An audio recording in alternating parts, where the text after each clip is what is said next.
Hello friends, welcome back to my channel. ఈరోజు మన recipe వచ్చేసరికి ఫంక్షన్స్లో ఆలు కుర్మా చేస్తారు కదా, అది ఎలా తయారు చేయాలో చూసేద్దాం రండి. కుక్కర్ తీసుకొని అందులో కట్ చేసి పెట్టుకున్న ఆలు వేసేయండి.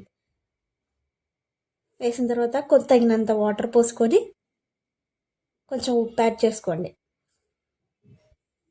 మూత పెట్టేసి స్టవ్ మీద 4 నుంచి 5 విజిల్స్ వచ్చే వరకు ఉంచండి. తర్వాత మిక్సీ జార్లో పచ్చిమిర్చి, అల్లం, ఎల్లిపాయలు, తగినంత ఉప్పు, కొంచెం జీలకర్ర వేసి మిక్సీ పట్టుకొని పక్కన పెట్టేసేయండి.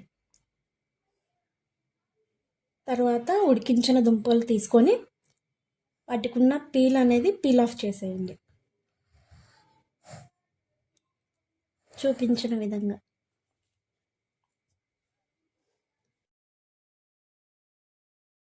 పెట్టుకున్న తర్వాత బాండీ తీసుకొని పొయ్యి మీద పెట్టేసేయండి. బాండీ హీట్ అయిన తర్వాత ఆయిల్ పోసుకోండి. ఆయిల్ హీట్ అయ్యాక పచ్చిపప్పు, మినప్పప్పు, ఆవాలు, జీలకర్ర, తర్వాత కరివేపాకు వేగిన తర్వాత ఒక ఉల్లిపాయ ముక్కలు కట్ చేసి పెట్టుకొని వేసుకోండి. ఉల్లిపాయలు వేగిన తర్వాత కొంచెం పసుపు యాడ్ చేసుకోండి. వేసుకొని బాగా కలయబెట్టుకోండి.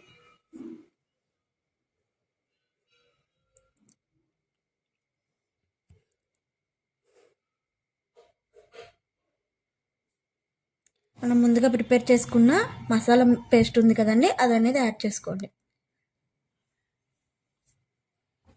పచ్చివాసన పోయేంత వరకు కలయబెట్టుకోండి.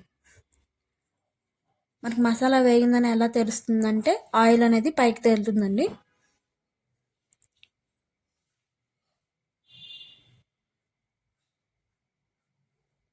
అలా ఆయిల్ పైకి తేలిన తర్వాత మనం కట్ చేసి పెట్టుకున్న బంగాళదుంప ముక్కలు ఉన్నాయి కదండి, అవన్నీ యాడ్ చేసుకోండి.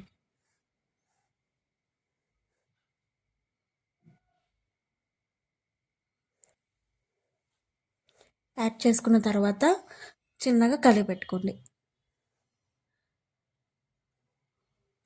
అలా కలయబెట్టుకున్న తర్వాత మీడియం ఫ్లేమ్లో ఒక 5 నిమిషాల పాటు మూత పెట్టుకొని మగ్గించుకోండి.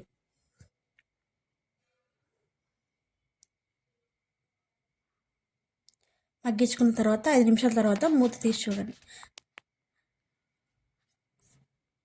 మనకు ఆలు కుర్మా అయితే తయారైపోయిందండి.